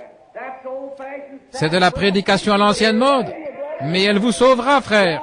C'est juste. Elle vous gardera quand la tempête soufflera, et vous serez enracinés. Enlevez toute la saleté avant de verser le béton, c'est juste. Accrochez l'encre profondément. Oh, frère, dans quel jour vivons-nous? Un âge de l'Église formaliste, indifférent. Oui, monsieur. Envoie ce message, dit-il, aux 7 églises. Maintenant, dans cet âge-là, ils se mariaient dans l'idolâtrie. Ils font la même chose maintenant. Ils viennent et font la même chose. Et de là est sortie une chrétienté formaliste. Elle a commencé à s'estomper jusqu'à en arriver au dernier âge de l'Église. Maintenant, l'Église moderne, que nous appelons la dénomination, nous, les gens de la sainteté, nous les appelons l'Église moderne. Ils ont leur réveil aussi. Vous dites, ils n'iront nulle part. Mais attendez une minute. Qu'avons-nous? Nous n'avons rien. Rien de plus qu'eux. C'est juste. Aussi longtemps que nous faisons des histoires et des problèmes les uns avec les autres, nous continuons de marcher comme des hommes. À moins que l'homme n'aille à l'autel et ne se mette en ordre avec Dieu, à moins de regarder au-delà de ces petites choses et avancer comme un chrétien le devrait, le chaudron ne peut pas dire à la marmite qu'elle est noire. Ne nous emportons pas contre eux. Balayons d'abord devant notre porte. Excusez-nous, vous les étrangers, je dois donner à l'Église une petite fessée de l'Évangile maintenant. Remarquez, c'est exactement ce dont vous avez besoin. Oh, direz-vous, nous avons reçu cela. Et vous vous levez, et vous tapez le piano aussi vite que possible avec un tas de tambours, et vous courez ça et là dans la salle, et vous sortez pour vous disputer avec votre voisin. Avez-vous eu quelque chose? Oui, certainement pas. Tout ce que vous avez, c'est d'être tiède. Tant que la musique joue, vous courez. Dès que la musique cesse, vous arrêtez. Frères, ne traitez pas les autres de tous les noms. Regardons d'abord devant notre porte. Amen. Je vous assure, nous avons besoin d'un réveil à l'ancienne mode, comme nous avions dans les campagnes lorsqu'on restait face contre terre toute la nuit, non pas pour faire des histoires, mais dans une véritable tristesse selon Dieu, et non pas venir à l'hôtel et y rester, mais pour aller mettre les choses en ordre avec les voisins, avec qui on a quelque chose qui ne va pas. et corriger la chose. Vous savez que c'est vrai, ça écorche, mais frère, ça vous aidera, c'est vrai. Vous devez savoir cela, mon ami. Oui, monsieur. Tiède, c'est une condition horrible pour l'Église. Vous n'y prenez pas garde, le Branham Tabernacle est tombé dans le même travers. Écoutez, vous savez ces choses, ça vous a été enseigné année après année, année après année sur cette estrade. On vous a averti que toutes ces choses allaient venir. Quand a dit la Bible, il y aura un temps où les gens viendraient de l'Est et de l'Ouest, du Nord et du Sud, cherchant à trouver la pure parole de Dieu et ne la trouveraient pas. Vous feriez mieux d'être ancré au point de connaître votre position. Mais lorsqu'un homme est né de nouveau, non par des émotions, non par de l'enthousiasme, non pas en écrivant son nom dans un registre ou en adhérant à l'église de la ville, mais quand effectivement il a crié et imploré Dieu avec des larmes aux yeux jusqu'à ce que Dieu ait pardonné ses péchés, purifié son âme d'une vie de péché et qu'il l'ait rempli du Saint-Esprit, avec un tel amour divin, au point de ramener à son voisin les outils qu'il lui avait volés, et qu'il aille remettre les choses en ordre, et qu'il mène une vie pieuse devant les hommes. Nous n'aurons jamais de réveil dans ce pays avant d'avoir cela. Le jugement commence par la maison de Dieu, par la parole de Dieu. Amen. Ce n'est pas un manuel, mais la Bible. Non pas ce qu'une église enseigne selon sa théologie, mais ce que Dieu dit. Alors on aura un réveil, où les grandes puissances, les prodiges, les signes, les miracles et tout le reste suivront. Nous sommes tièdes. En effet, nous sommes tièdes dans cet âge. Dieu a dit, je vous vomirai de ma bouche. Cet âge de l'Église sera rejeté. Il y aura un reste qui sera sauvé. Vous feriez mieux de vous observer pour voir si vous êtes parmi ce reste. Nous allons en parler dans une minute, Dieu voulant. Remarquez. Et je me suis retourné pour voir la voix qui me parlait. Et m'étant retourné, regardez, j'ai vu 7 chandeliers d'or, ou des porte-lampes, comme il est dit en grec. C'est la première traduction. En effet, on n'avait pas de chandeliers, on avait des porte-lampes. Maintenant, les 7 chandeliers d'or, c'est comme ça que nous les appelons. Eh bien, dans le lieu saint, là où se trouvaient les peintres propositions, beaucoup parmi les ministres comprennent cela. Et vous, les gens au tabernacle, ayant été bien enseignés, les 7 chandeliers d'or, on avait des petites lampes au sommet qui brûlaient de l'huile. Dans Zacharie, il a une vision, je pense que c'était ça. Il a vu l'olivier sauvage et l'olivier greffé, les juifs et les gentils. Là, avant la dispensation des gentils, ils avaient des encensoirs d'or. Il y a 2 encensoirs d'or déversés dans ce seul chandelier de l'huile pour toutes les lampes. Et Zacharie n'arrivait pas à comprendre comment ces choses se passaient. L'olivier sauvage et l'olivier greffé. Et l'olivier naturel, évidemment, était brisé et l'olivier sauvage y avait été greffé. Et l'huile de cette lampe, l'huile représente le Saint-Esprit. Il représente le Saint-Esprit, toujours. Nous en parlerons dans la marque qui est sur les gens vendredi soir. Remarquez, mais cette huile représente le Saint-Esprit. C'est pourquoi nous voyons les malades avec l'huile, parce que cela représente le Saint-Esprit. La Bible dit dans Apocalypse, chapitre 6, que le fléau parcourait le pays. 1 mesure de blé, 1 penny, et 2 mesures d'orge pour 1 penny. Mais ne faites pas de mal à mon vin et à mon huile. Je souhaiterais pouvoir parcourir l'Apocalypse pendant quelques semaines et en parler, voir qui sont ce vin et cette huile. Prenez garde à ne pas faire de mal à mon vin et à mon huile. Ne vous en approchez pas. Maintenant, ces chandeliers d'or, cette huile est déversée dans ces chandeliers. Maintenant, cette huile était ce qui était mis dans la lampe pour brûler. Aaron, c'était son devoir d'allumer ces lampes. Et ces lampes devaient être allumées. Retenez cela maintenant. Regardez. Restez respectueux et écoutez. Ces lampes devaient être allumées par le feu que Dieu avait allumé. Et les fils d'Aaron étaient entrés avec un feu étranger et Dieu les avait frappés à la porte. Un feu étranger. C'est le feu que Dieu avait allumé. Regardez. Les chandeliers éclairaient jusqu'à l'arche. Et ici, il y avait un chandelier. 2, 3, 4. Là-bas. 5, 6, 7. Comme ceci. Maintenant, ces chandeliers, comme il est dit dans quelques minutes, lisons un peu plus loin, peut-être que nous aurons cela. Écoutez ce qu'il a dit maintenant. Très bien. Je crois que j'ai dépassé le verset 12 là. Les 7 chandeliers d'or, au verset 13. Et au milieu des 7 chandeliers d'or, quelqu'un de semblable au Fils de l'homme, revêtu d'une robe qui descendait jusqu'aux pieds et ceint d'une ceinture au niveau des mamelles d'une ceinture d'or. Sa tête était comme, ses cheveux étaient blancs comme la laine blanc comme la neige, et ses yeux étaient des flammes de feu.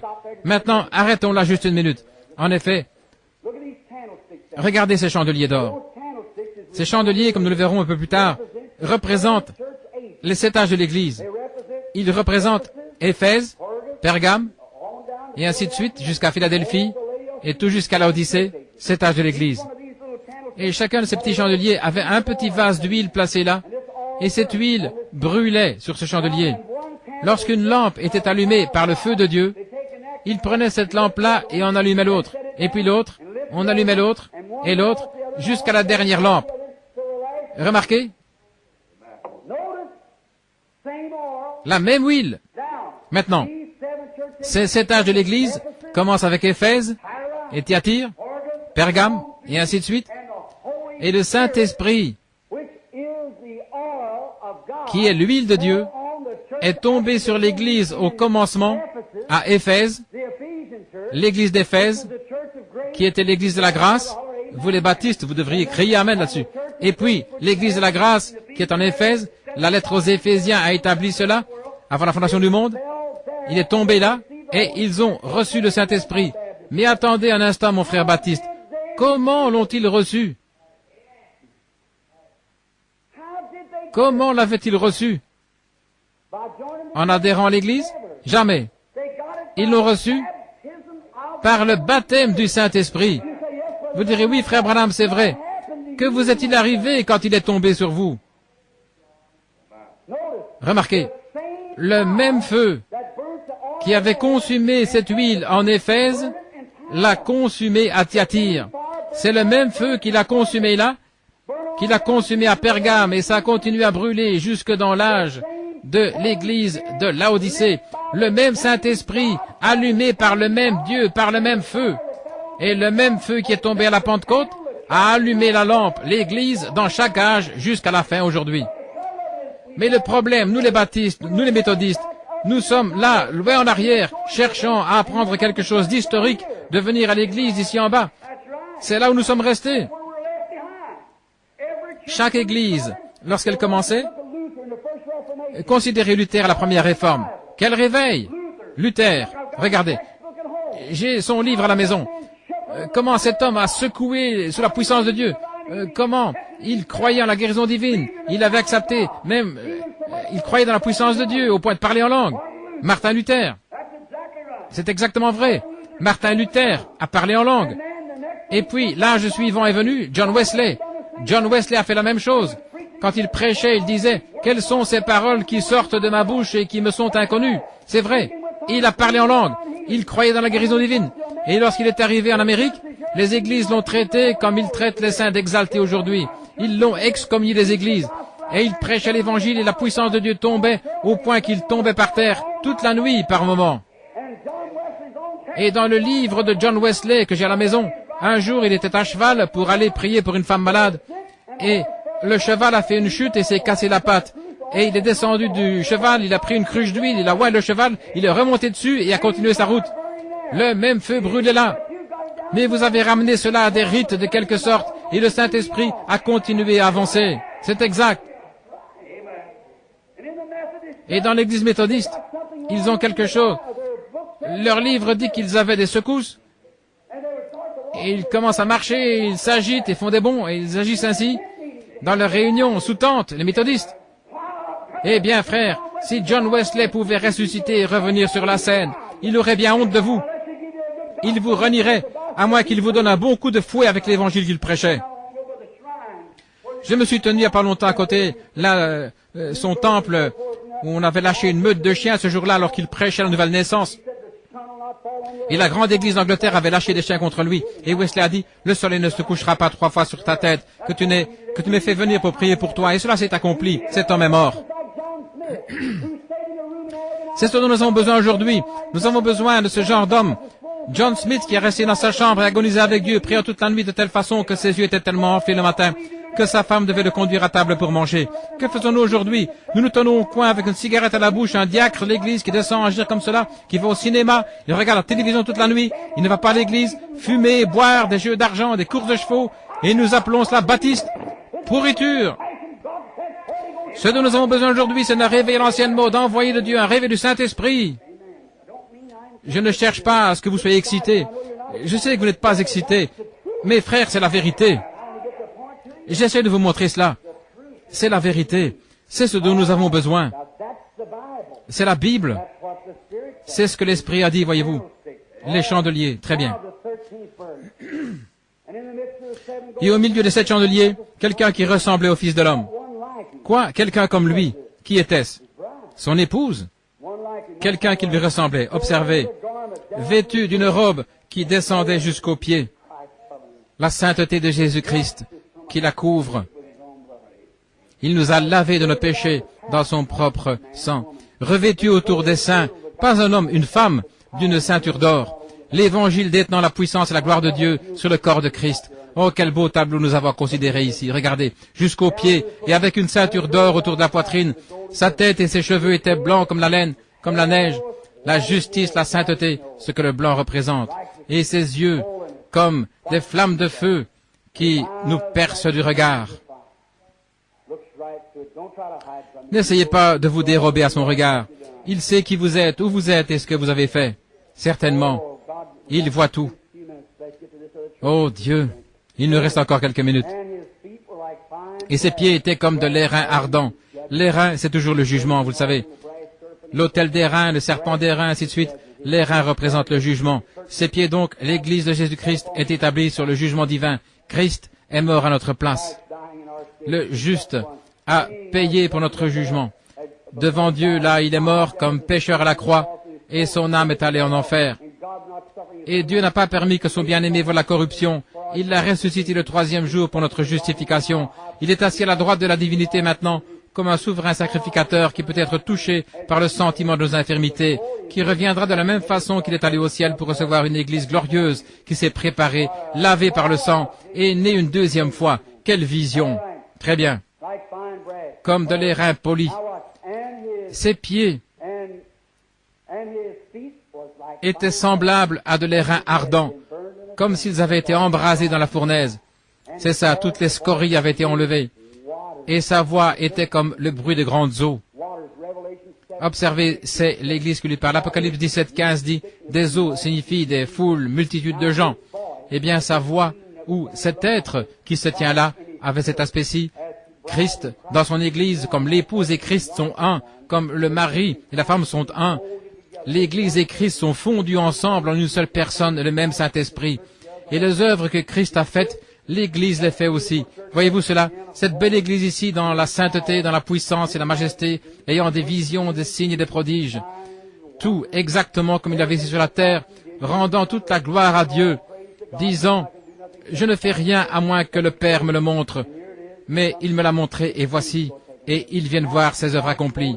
Eh bien, Christ fondu en un seul, et la voix de grandes eaux, une multitude de gens.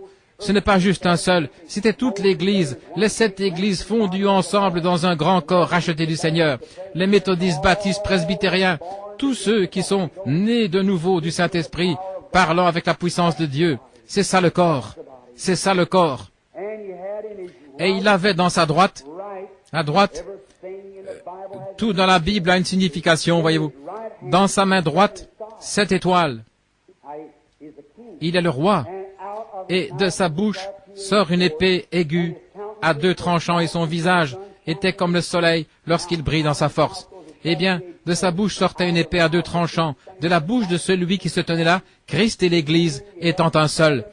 Dans sa main, il tenait 7 étoiles. J'y arrive dans quelques minutes. J'aimerais aborder cela. Laissez que la Bible elle-même dire ce que c'était. Il y avait 7 ministres, un ministre pour chaque âge de ces 7 âges de l'Église qui sont sortis, et il les tenait dans sa main droite. Le voici. Il y avait 7 anges, 7 messagers, un à chaque Église. Saisissez-vous cela? Et de sa bouche sort une épée aiguë à 2 tranchants. Quelle est cette épée à 2 tranchants? Hébreux chapitre 4 dit, la parole de Dieu est plus tranchante, plus efficace qu'une épée à 2 tranchants. Elle discerne jusqu'à séparer l'os de la moelle et discerne les pensées du cœur. Quand je le vis, je tombai à ses pieds comme mort. Et il posa sur moi sa main droite en disant, ne crains point, je suis le premier et le dernier. Je suis celui qui vit J'étais mort et voici je suis vivant au siècle des siècles. Je tiens les clés de l'enfer et de la mort. C'est Jésus. Maintenant regardez. Écris donc ce que tu as vu, et ce qui est et ce qui doit arriver, et le mystère des 7 étoiles que tu as vu dans ma main droite, et des 7 chandeliers d'or. Les 7 étoiles sont les 7 anges des 7 églises. Retenez bien cela. 7 anges sont les 7 ministres de 7 églises. Et il y avait une église avec un conducteur pour Éphèse. Maintenant, si Dieu le permet, nous continuerons avec cela et ne pas prendre la marque de la bête. Je peux vous montrer chacune d'elles jusqu'au dernier âge ici. L'église de Philadelphie, c'était les méthodistes, et avec John Wesley, vous montrez l'église de Thyatire, aussitôt après Pergame, c'était Martin Luther, et continuez ainsi pour chaque âge, et vous montrez chacun des âges, comment cela est venu, et le message qui était apporté, et qui était établi sur la terre. Et continuez jusqu'au dernier message d'aujourd'hui, là où Dieu a envoyé un ange du ciel, et son serviteur confirmé, il a envoyé un message à chacun. Ceci ne sera pas une église, ce ne sera pas une organisation dans les derniers jours. En effet, Dieu a déjà mis lui-même l'organisation sur l'étagère, et vous en êtes conscient. Et attendez qu'on termine demain soir avec la marque de la bête. Et les 7 chandeliers d'or que tu as vus sont les 7 églises. Et les étoiles, il tient chaque étoile. Maintenant, regardez, pouvez-vous juste vous arrêter une minute? Je sais que j'ai environ 12 minutes pour aborder cela ici, et j'aimerais en arriver à ce chapitre.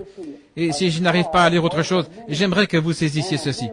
Une étoile était un ministre loin de l'esprit d'en haut. Savez-vous ce que vous représentez une étoile dans le ciel, et que chaque étoile du ciel vous représente?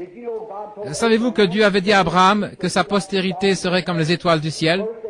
Premièrement, ils étaient comme le sable de la terre, et ensuite, dans la résurrection, ils étaient des étoiles dans le ciel, innombrables. Savez-vous cela?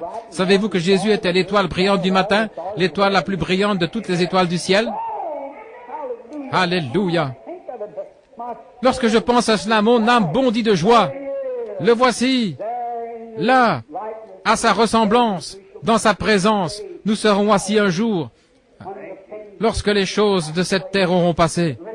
Mais écoutez, un autre passage des Écritures me vient à l'esprit.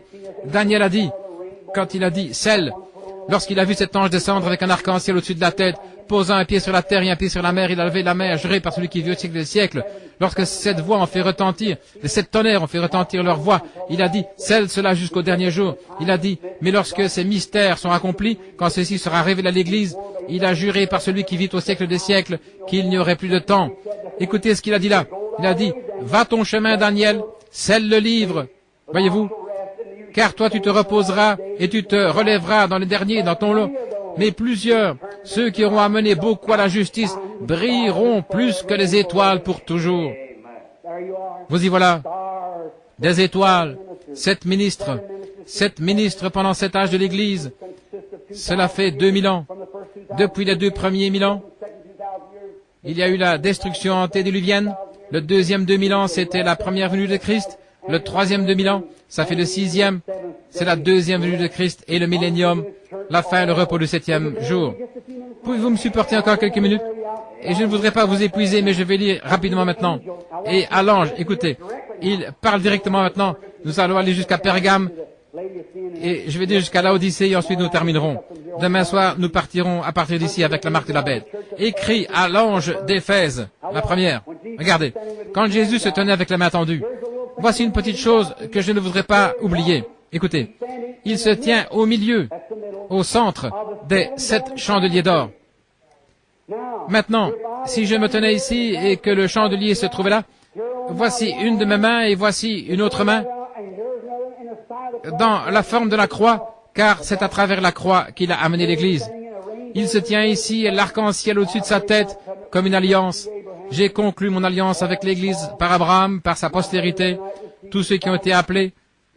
Mon frère qui a reçu Christ l'autre soir, il me dit, ne me pousse pas, Bill. Il a dit, quand Dieu me parlera. J'ai dit, tu ne peux venir à moi qui ne t'appelle. Nul ne peut venir à moi que mon Père ne l'appelle. Quelqu'un peut faire quelque chose, il peut vous attirer. Ça, c'est quelqu'un. Mais lorsque Dieu vous appelle, vous viendrez, voyez-vous. C'est vrai. Nul ne peut venir à moi que le Père ne l'attire. Il se tient là, ayant l'aspect de la pierre de jaspe et de sardoine, le premier et le dernier. Benjamin et Ruben, les 12 patriarches. Et comment la Bible, tout s'emboîte parfaitement, tout est parfait. Remarquez comment il se tient là. Observez ce qui se passe.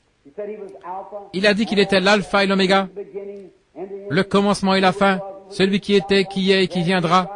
Et il avait dans sa main droite, maintenant, les 7 étoiles. Et il a commencé à Éphèse. Et il commence à allumer le chandelier. Il l'a allumé là. Ensuite, l'âge suivant, nous voyons l'âge de l'église suivante, cela commence à diminuer. L'église suivante, ça diminue un peu plus, et ainsi de suite, jusqu'au 4e âge de l'église. 1500 ans d'âge sombre. Et vers 1500 environ, cela devient tellement sombre. Ils étaient tellement éloignés, c'était pratiquement éteint. Et remarquez, chacun de ces âges de l'église, il lui a dit, tu n'as pas renié mon nom. Tu n'as pas renié mon nom. Lorsqu'il arrive de l'autre côté, après les âges sombres, il dit, tu as un nom par lequel tu vis, mais tu es mort. Elle s'était organisée. Elle avait pris un faux nom. Vous verrez demain soir qui est l'Antéchrist. Il a un faux baptême. Il vous fait croire que c'est le baptême du Saint-Esprit. Il a un faux baptême d'eau, certainement, qui n'est même pas scripturaire. Il a toutes ces choses, juste assez d'imitation pour être rusé et séducteur. Observez d'où cela est venu. Directement de là, cela a commencé. C'est venu de cet autre côté-là. Ensuite, il a dit, tu as peu de lumière, Luther. Ensuite est venu Wesley. Comment c'était dans son âge, cela a commencé à s'éclairer. Ensuite, entre cet âge et le dernier âge, il a placé une porte ouverte. Il a placé une porte ouverte pour ceux qui voudraient entrer. Ensuite, il a dit, elle est tombée dans une condition tiède, et il a vomi de sa bouche. Puis il a pris un reste, et la résurrection a eu lieu, et il est parti avec eux. C'est vrai. Et les voici se tenant dans les chandeliers d'or. Maintenant, écrit à l'ange de l'église d'Éphèse. Voici ce que dit celui qui tient les 7 étoiles dans sa main droite, celui qui marche au milieu des 7 chandeliers d'or. Je connais tes œuvres. Rappelez-vous que vous n'êtes pas oubliés. Je connais tes œuvres, ton travail et ta persévérance. Et je sais que tu ne peux pas supporter les méchants. Et vous supportez n'importe quoi de mal et vous appelez ça la religion. Eh bien, nous fréquentons l'église, nous sommes aussi bons que les autres. Ils retournent directement à la maison, restent à la maison le mercredi soir à regarder la télévision. Vraiment les puits de l'enfer. Et on sort au cinéma, dans un drive-in, et il fait trop chaud pour aller au cinéma, et même à l'église.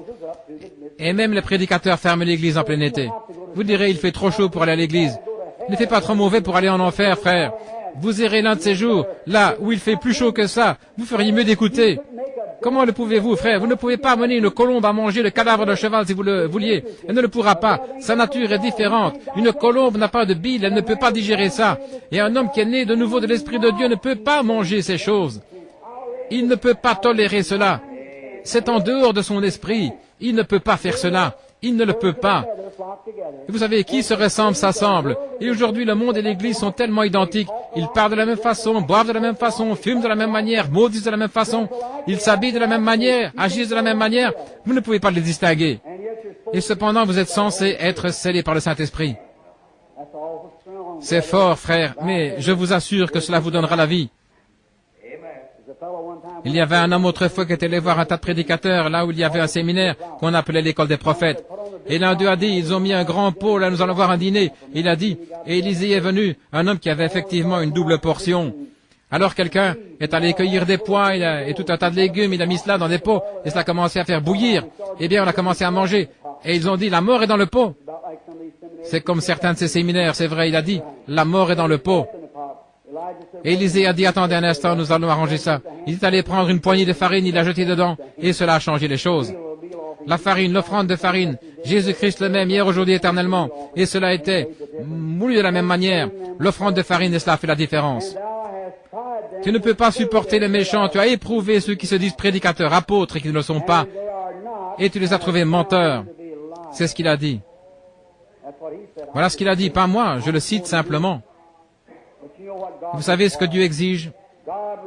Dieu exige le baptême du Saint-Esprit, sinon vous êtes perdus.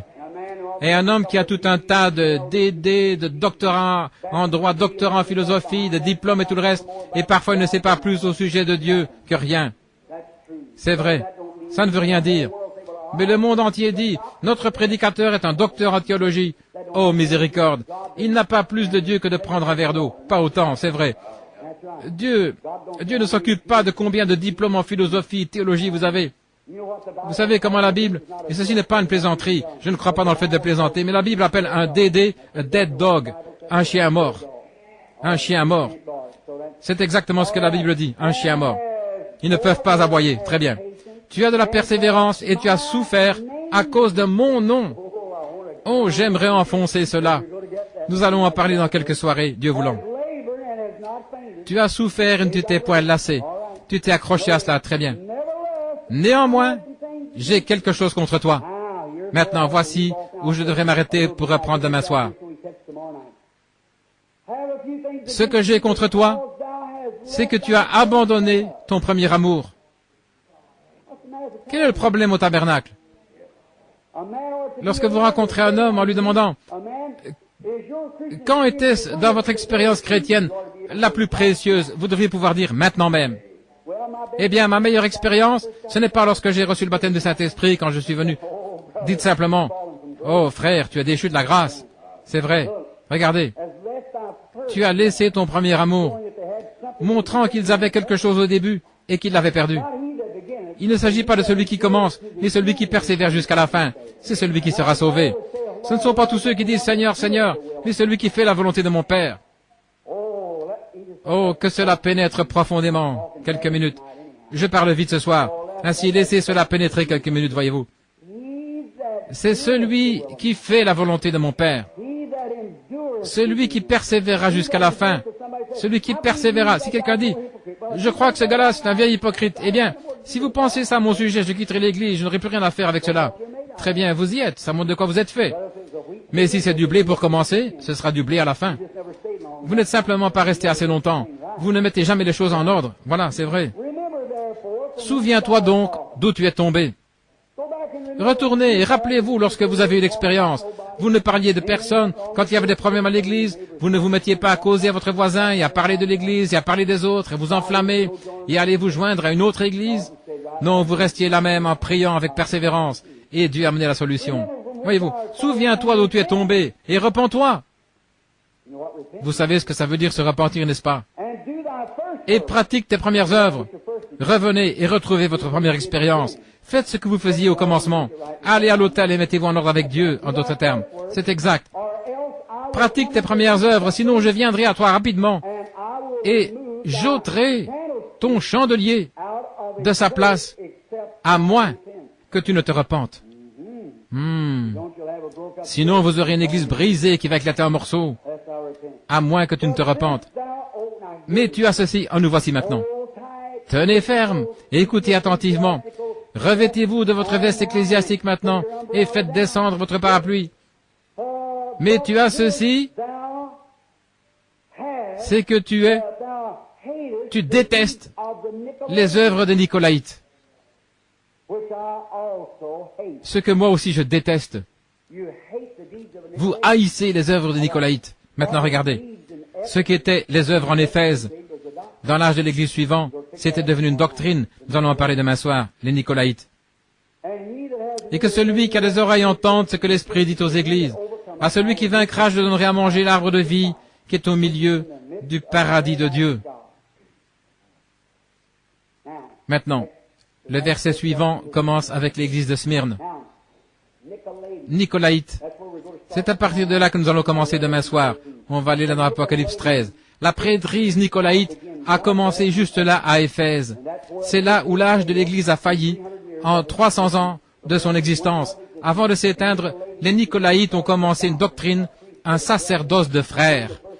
Et cela a commencé avec Nicolas, qui était un des apôtres. Dans Acte 6, je pense au verset 5, là où ils ont choisi des diacres. Et ils ont pris celui-là qui était Nicolas. Cela a commencé à partir de là et on les a appelés Nicolaïtes et ils ont commencé à organiser un sacerdoce et puis ce sont devenus des œuvres, ce qu'ils faisaient, disant ces choses sur des confessions et ainsi de suite. Et ensuite c'est devenu une doctrine qui s'est transformée en Babylone. Et ça s'est terminé ici au temps de la fin avec tout le christianisme enroulé autour de ça, avec juste un petit reste qui doit être sauvé. Nous parlons de ça demain, Dieu voulant. Oh mon frère bien-aimé, ma sœur bien-aimée, à celui qui peut vous préserver de la chute, à celui qui est capable de garder votre cœur dans la grâce. Puisse-t-il répandre ses bénédictions sur vous. Puissiez-vous ne jamais oublier que nous vivons dans les derniers jours du dernier âge de l'Église, où il a été prédit que ce serait un âge de l'Église tiède, juste des gens en demi-teinte. Ne venez pas à moitié. Venez effectivement à Christ de tout votre cœur. Je ne vous dis pas à quelle Église adhérer. Dieu ne vous demandera jamais cela lors du jugement. Non, non. Il ne se préoccupe pas de l'Église à laquelle vous appartenez. Il vous veut, vous, en tant qu'individu, et vous devez naître de nouveau et recevoir le baptême du Saint-Esprit. Sinon, c'en est fait de vous. Vous ne faites que jouer à l'Église. Vous ne faites qu'imiter jusqu'à ce que vous ayez vraiment l'expérience de la nouvelle naissance. Et maintenant, celui qui se tenait là, les 7 chandeliers d'or, au cours de cet âge de l'Église, le même Saint-Esprit qui a allumé cette Église-là, a allumé celle-ci. Et maintenant, il y a des imitateurs dans cette Église-là, ce sont les Nicolaïtes, et ainsi de suite dans chaque âge de l'Église, des imitateurs, jusqu'à ce qu'on arrive ici à cette grande conglomération d'organisations. Et Dieu va jeter tout ça dehors. Et il emmènera un reste de gens dans la gloire. Que le Seigneur vous bénisse. Ceci est un peu rude, les amis, mais c'est bon. Cela vous aidera et vous préservera de la chute. Maintenant, n'allez pas dire, frère Branham a lancé ça contre mon Église. Ce n'était pas adressé à une Église, mais à vous en tant qu'individu. Si vous êtes membre de l'Église baptiste, alors soyez un bon baptiste rempli du Saint-Esprit. Si vous êtes membre de l'Église méthodiste, soyez un bon méthodiste rempli du Saint-Esprit, quoi que ce soit. Et vous ne serez pas endetté, vous apporterez du crédit à n'importe quelle Église ou dans votre voisinage pour la gloire de Dieu. Que le Seigneur vous bénisse maintenant, pendant que nous nous tenons debout, s'il vous plaît.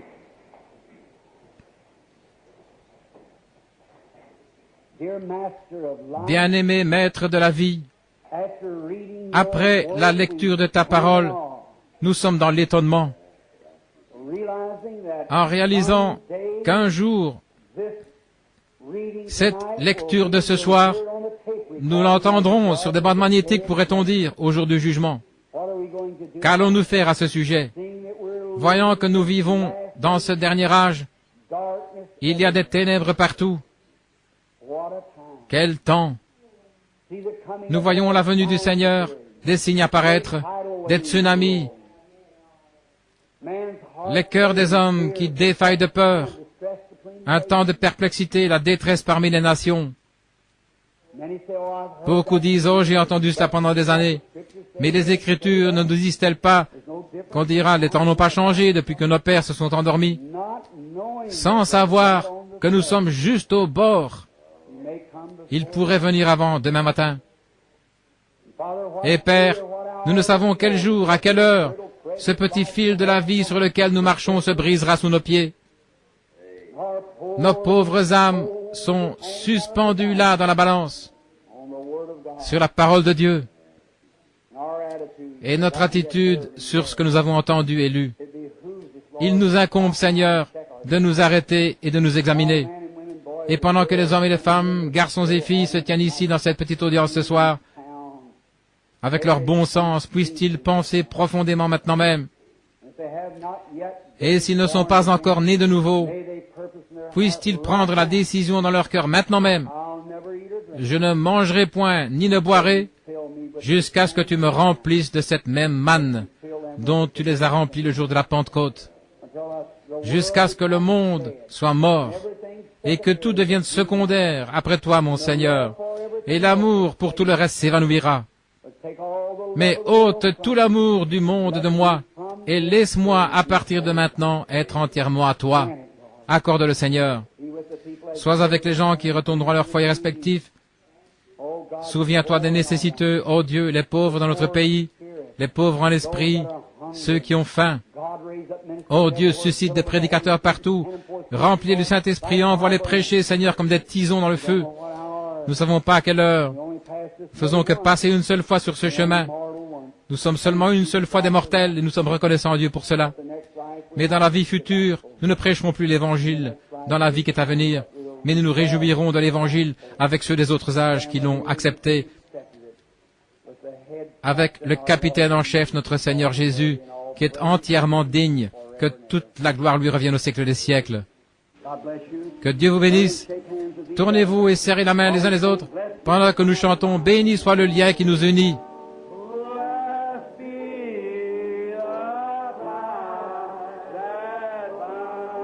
Béni soit le lien qui unit nos cœurs dans l'amour chrétien.